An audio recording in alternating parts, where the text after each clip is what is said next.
Հանդիպեցի մտահոգ ընկերոջս, հարցրի ինչ է պատահել, պատմեց, ասում է որդուս ծնող էին կանչել, ասել էր հայրս գործուղման մեջ է, չի կարող գալ, ասում է հաջորդ օրը հենց փողոցում ուսուցչուհին ինձ տեսավ ու զարմացավ, ասեց ձեր որդին ասում էր, որ դուք գործուղման մեջ եք, ասում է չգիտեի ինչ ասեի,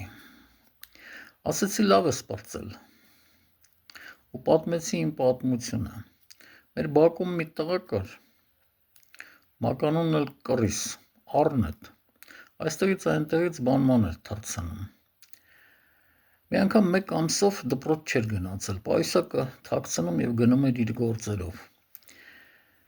երբ մեկ ամսից հետո գնացել էր դպրոց, ուսուցիչը հարցրել էր, թե